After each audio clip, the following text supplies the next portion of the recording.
La casa vacía. Un día pensé que mi padre era Dios. Pensé en la fuerza que tuvo al criarnos, en los brazos firmes y en la voz grave, y también en el modo que él tenía de resolver las cosas sin mucha explicación, decretando órdenes sin preguntarnos nada. Yo creía que mi padre había creado un mundo, pero ahora entiendo que él no era nada de eso. Mi padre era solamente un buen hombre. Sé que él solo quería mantener el orden hasta que todo pasara, incluso cuando era duro con nosotros, incluso cuando nos castigaba con su indiferencia. Aún así, él era solamente un buen hombre. Con el tiempo, mi padre me hizo creer que el universo de nuestra casa bastaba.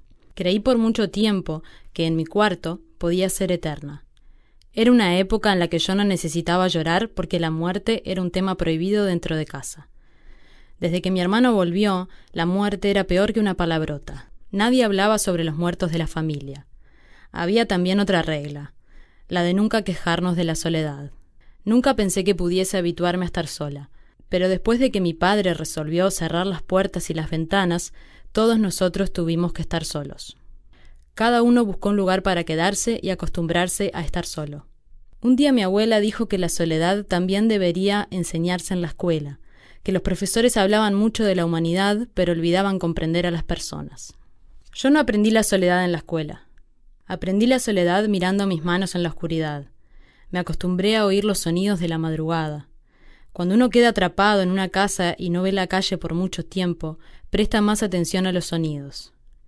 De madrugada se oye de todo: gritos, botellas rompiéndose, tiros, sirenas, un grillo perdido, un borracho cantando, risas, alguien llegando del trabajo, alguien saliendo para el trabajo. Mi madre fue la primera en acercarse al silencio. En ese entonces, mucha gente pensó que nuestra familia había enloquecido. Y yo no sabía que tener miedo era una enfermedad. Las personas aún me preguntan a qué le teníamos miedo. Antes yo también me preguntaba eso, pero ahora sé que uno no precisa motivos para tener miedo. Solo hicimos lo que teníamos que hacer, dijo mi padre cierta vez. Es difícil para mí decir lo que sucedió. Nos encerramos dentro de una casa y allí nos quedamos. De a poco, todos dejamos de prestarle atención al mundo.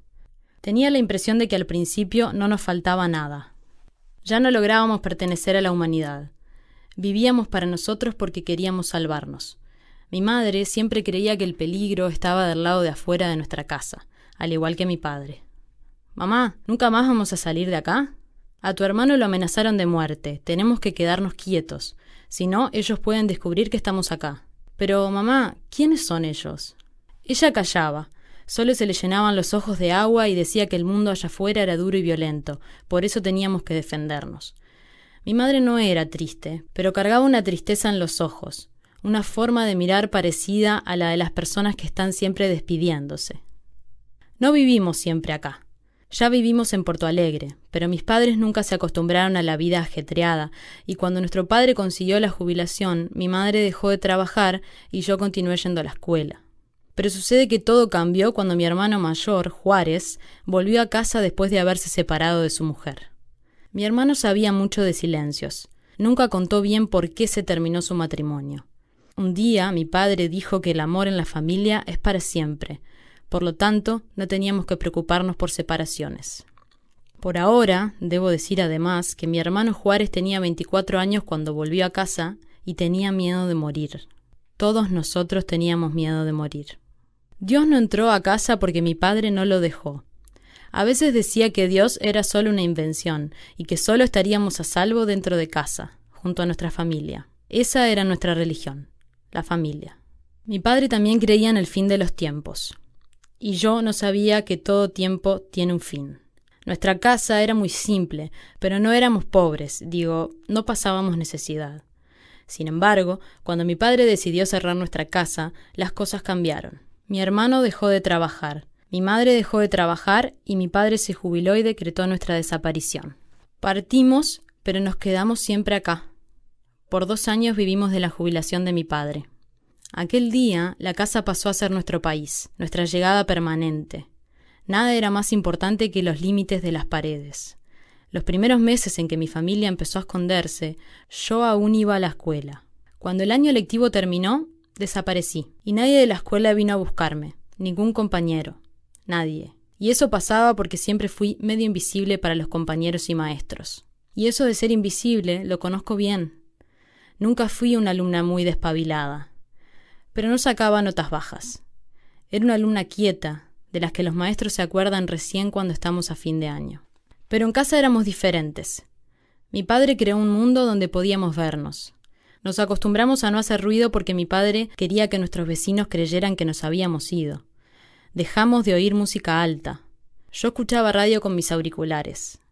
Escuchaba muchas canciones tristes, pero mi preferida era una que decía que el mundo era un molino. Después otra que me ponía un poco alegre, que decía «Coja y olio seu». Los años que pasé encerrada dentro de aquella casa, cerraba los ojos e imaginaba el cielo azul. Durante la semana nuestra vida no parecía mala. Mi madre se iba a dormir temprano y se despertaba temprano. Mi hermano pasaba el día en el cuarto acostado mirando el techo. A veces prendía la radio, pero era solo para escuchar noticias sobre violencia. Los domingos escuchaba noticias de deportes. Pero mi padre era el más misterioso para mí. Con el tiempo dejó de conversar y solo refunfuñaba. Hasta creo que fue por eso que Dios empezó a entrar a nuestra casa. Varias veces encontré a mi madre rezando a escondidas de mi padre. A veces, él iba a la sala a observar la cámara que instalamos en el frente de casa para nuestra seguridad. Pasaba horas allí. Mi única confidente era mi madre. Pero en algún lugar escuché decir que Dios obra con astucia. Él entró porque la vida en aquella casa empezó a ponerse insoportable. Me explico. Siempre me preguntan las mismas cosas. ¿Cómo sobrevivimos encerrados por 2 años dentro de una casa? ¿O cómo fui la única persona que logró hablar después de todo? Creo que tengo una respuesta solo para la segunda pregunta. Creo que durante esos 2 años me guardé todo. Por eso necesité decirlo. Contar mi vida fue mi ajuste de cuentas con el silencio. Fragmento de la novela homónima,